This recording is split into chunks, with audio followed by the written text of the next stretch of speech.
आप बोलते क्यों, यह भी खूब रही। बोलने भी ना दोगे। अगर मैं चुप रहूं तो तुम पूछोगे आप चुप क्यों।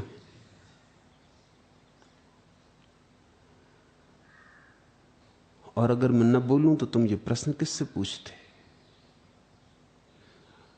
बोलता हूं क्योंकि तुम्हारे पास प्रश्न है और मेरे पास उत्तर है। बोलता हूं इसलिए कि न बोलूं तो अपराध होगा। जो मिला है उसे बांटना जरूरी है। जो मिला है उसके मिलने में ही यह शर्त है कि बांटना जरूरी है। मिल जाए और न बांटो तो कंजूसी होगी। और सब कंजूसियां माफ हो सकती हैं, लेकिन परम सत्य मिल जाए और न बांटो तो यह अक्षम्य अपराध है। यह कभी भी क्षमा नहीं किया जा सकता। हर सुमन का सुरभि से यह अनलिखा अनुबंध, अनिल को सौंपे बिना यदि मैं झरूं सौगंध। हर सुमन का, हर फूल का सुरभि से यह अनलिखा अनुबंध, यह बिना लिखा कॉन्ट्रैक्ट है, अनुबंध है। हर सुमन का सुरभि से यह अनलिखा अनुबंध, अनिल को सौंपे बिना, हवाओं को सुगंध को सौंपे बिना यदि मैं झरूं सौगंध। तो कसम है झरना मत जब तक कि सुगंध फूलों को सौंप ना दी, हवाओं को सौंप ना दी जाए। यह अनलिखा अनुबंध है, कहीं लिखा नहीं है, किसी कानून की किताब में नहीं। लेकिन ऐसा कभी हुआ भी नहीं। कभी किसी ने चाहा है भी करना तो नहीं कर पाया। बुद्ध ने चाहा था, 7 दिन तक चुप बैठे रहे थे। ज्ञान हो जाने के बाद सोचा क्या कहूं, कौन समझेगा। फिर जो समझ सकते हैं वो मेरे बिना भी समझ लेंगे। 100 में कोई एक आध, 99 तो ऐसे हैं कि मैं कहूंगा कहूंगा कहता रहूंगा और वो ना समझेंगे। क्या सार। वो 7 दिन चुप बैठे रहे। कथा मिठी है। ब्रह्मा सारे देवताओं को लेकर बुद्ध के चरणों में आए और कहा आप बोलें। ऐसा कभी नहीं हुआ कि कोई बुद्ध हुआ हो और ना बोला हो। अनलिखा अनुबंध।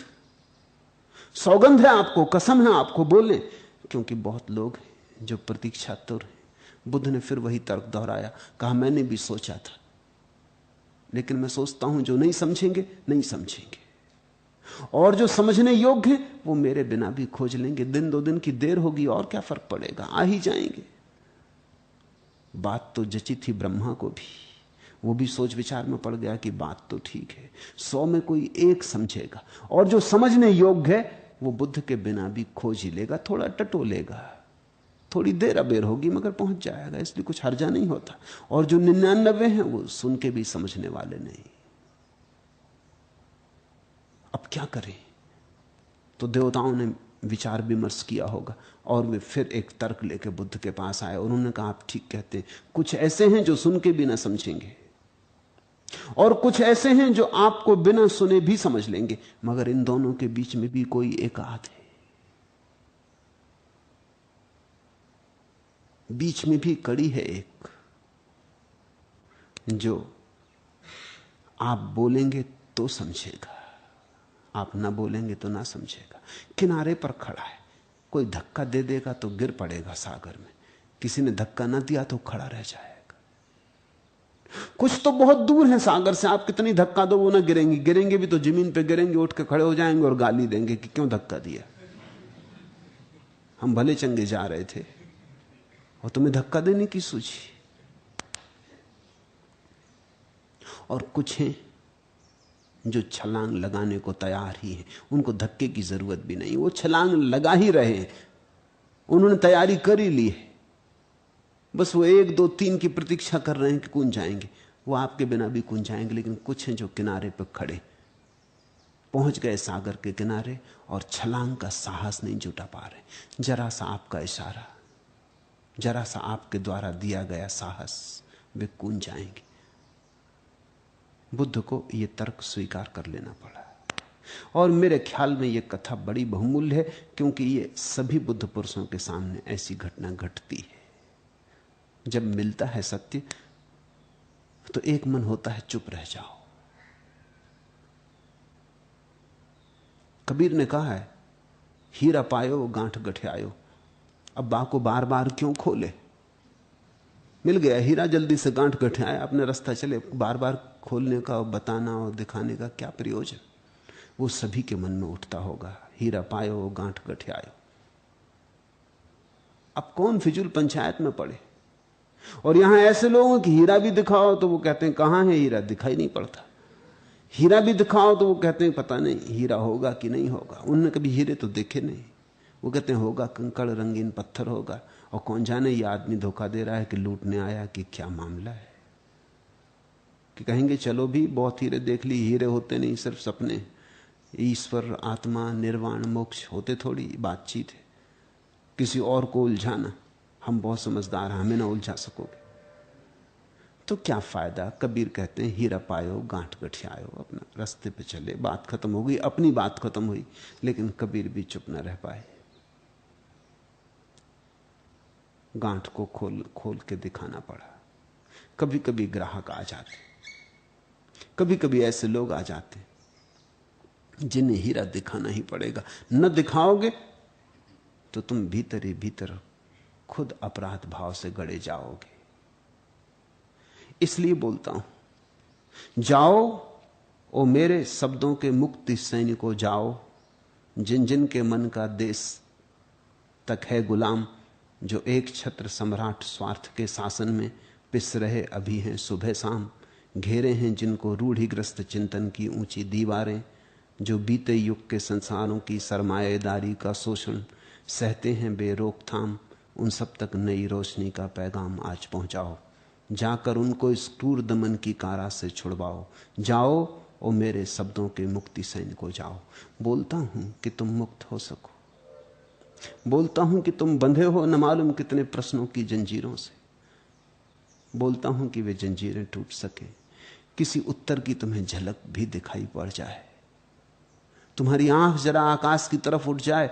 तुम जमीन पर गड़ाए चल रहे हो जन्मों जन्मों से, तुम भूल ही गए हो कि आकाश भी है। बोलता हूं कि तुम्हें याद आ जाए कि तुम्हारे पास पंख हैं जिनका तुमने उपयोग ही नहीं किया। तुम उड़ सकते थे और नहीं उड़े, तुम उड़ने को ही बने थे और तुम नहीं उड़े। उड़कर ही तुम्हारी नियति पूरी हो सकती थी, और तुम जमीन पर घसीट रहे हो। तुम घसीटने के लिए बने नहीं हो। आकाश ही तुम्हारा गंतव्य, लक्ष्य। इसलिए बोलता हूं,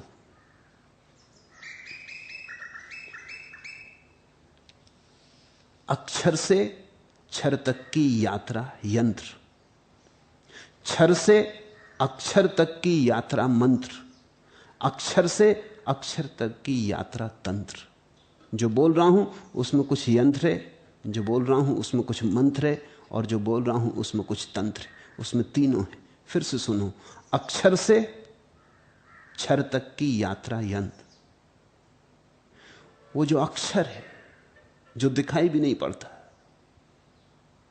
जिसकी कोई सीमा नहीं, जो शाश्वत सनातन है, उसको जब हम सीमा में उतारते, शब्द में बांधते, तो यंत्र पैदा होता है।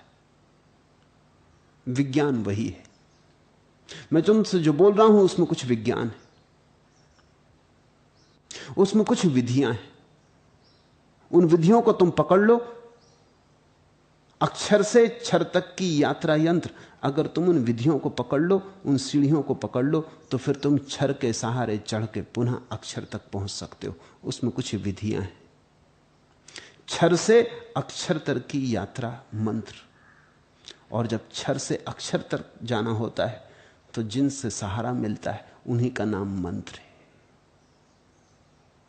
जो मैं बोल रहा हूं उसमें कुछ मंत्र है। इन मंत्रों को अगर तुम समझ लो तो तुम वापस वहां पहुंच जाओगे जहां से आए हो, मूल स्रोत तक पहुंच जाओगे। और मैं जो बोल रहा हूं उसमें कुछ तंत्र है। अक्षर से अक्षर तक की यात्रा तंत्र। ये सबसे ज्यादा कठिन बात है तंत्र। यंत्र भी समझ में आता, ऊपर से नीचे उतरना यंत्र, नीचे से ऊपर जाना मंत्र, ऊपर से ऊपर जाना तंत्र। पृथ्वी से आकाश की तरफ जाना मंत्र, आकाश से पृथ्वी की तरफ आना तंत्र, आकाश से और बड़े आकाशों की तरफ जाना, पूर्णता से और बड़ी पूर्णताओं की तरफ जाना, शून्य से और महाशून्यों की तरफ जाना तंत्र। तीनों हैं।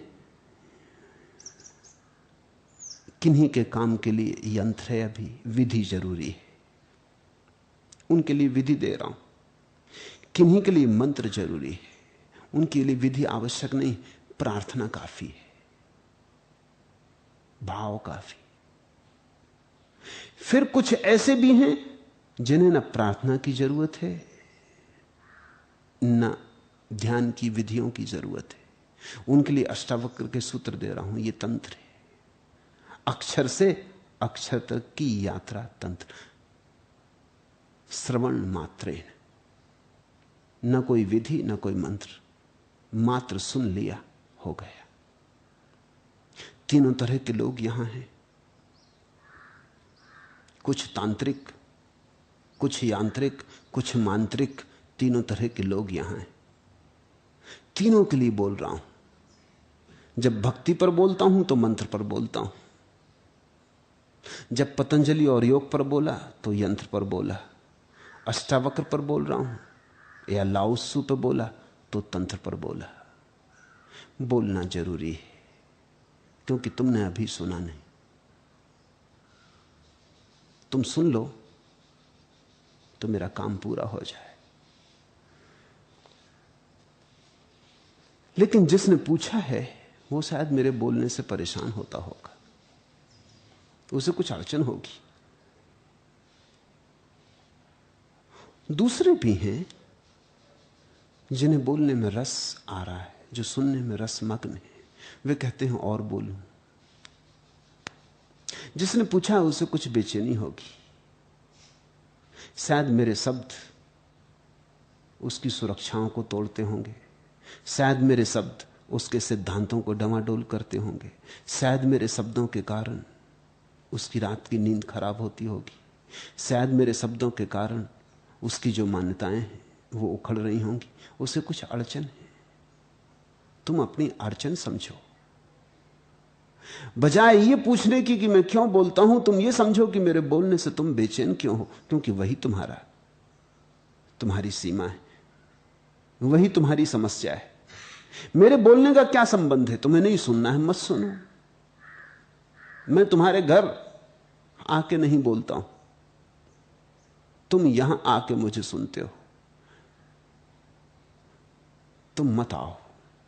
तुम्हें सुनने में कुछ अड़चन होती, कुछ पीड़ा होती, कोई कांटा चुभता, मत आओ। लेकिन यही मुसीबत है,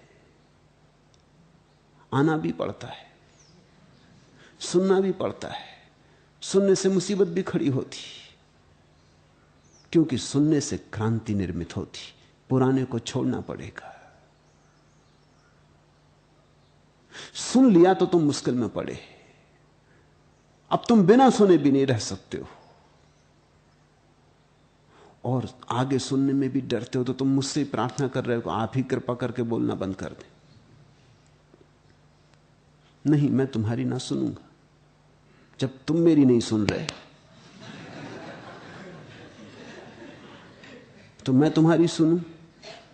तुम मेरी सुन लो तो मैं भी तुम्हारी सुन लूं। तुम अगर सुन लो जो मैं कह रहा हूं तो मुझे बोलने की जरूरत न रह जाए, फिर बिना बोले भी काम हो जाए, फिर शून्य से भी बात हो जाए, फिर अक्षर से अक्षर, शून्य से शून्य, मौन से मौन का भी मिलन हो जाए। सुन लो तुम तो। वे भी हैं जो सुनते रहना चाहते, वे भी हैं जो मैं चला जाऊंगा तो पछताएंगे, वे भी हैं जो मैं चुप हो जाऊंगा तो रोएंगे। वे तुम्हारे बोल, वे अनमोल मोती, वे रजत क्षण, वह तुम्हारे आंसुओं के बिंदु, वे लौने सरोवर, बिंदुओं में प्रेम के भगवान का संगीत भर भर।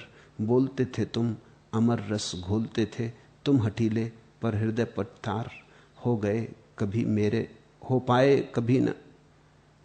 पाए कभी मेरे न गीले, ना अजी मैंने सुने तक भी नहीं प्यारे। तुम्हारे बोल बोल से बढ़कर बजा मेरे हृदय में सुख क्षणों का ढोल। वे तुम्हारे बोल वे भी हैं, उनके लिए ही बोल रहा हूं। जिनको सुनने में अड़चन है वे ना सुने, सुविधा है उनके लिए ना सुने। अगर नहीं सुनने से कठिनाई है, सुनना ही पड़ेगा, तो फिर हृदय खोल के सुन लें, फिर कंजूसी से ना सुने। मैं तो बोल रहा हूं उनके लिए जिनके हृदय में कुछ अमृत घुलता है। वे तुम्हारे बोल, वे अनमोल मोती, वे रजत क्षण,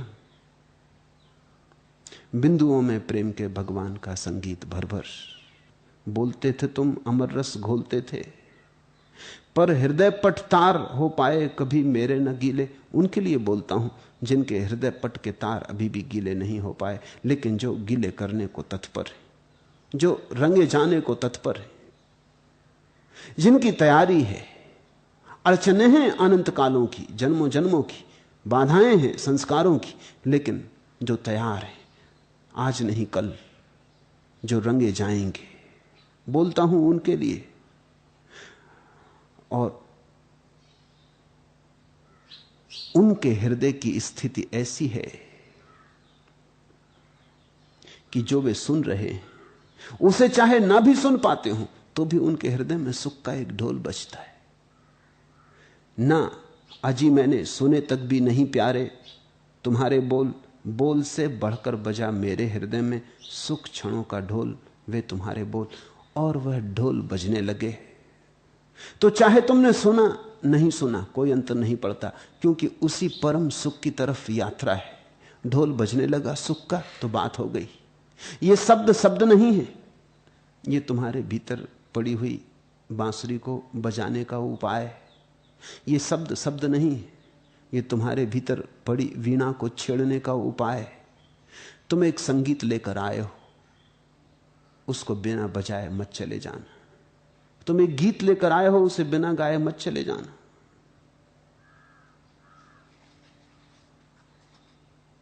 हर सुमन का सुरभि से यह अनलिखा अनुबंध, अनिल को सौंपे बिना यदि मैं झरूं सौगंध। तुम्हें भी सौगंध है, बिना अपनी सुगंध को हवाओं को सौंपे बिना चले मत जाना। सुनना हो सुनो, ना सुनना हो ना सुनो, लेकिन सदा याद रखो समस्या तुम्हारी है। ये समस्या मेरी नहीं है कि मैं क्यों बोलता हूं। मैं बोलता हूं क्योंकि पक्षी क्यों बोलते, मैं बोलता हूं क्योंकि फूल क्यों बोलते, मैं बोलता हूं क्योंकि सूरज की किरणें क्यों बोलती, मैं बोलता हूं क्योंकि परमात्मा चारों तरफ बोल रहा है। ओशो के ऐसे ही प्रवचन सुनने के लिए प्लीज सब्सक्राइब जरूर करें।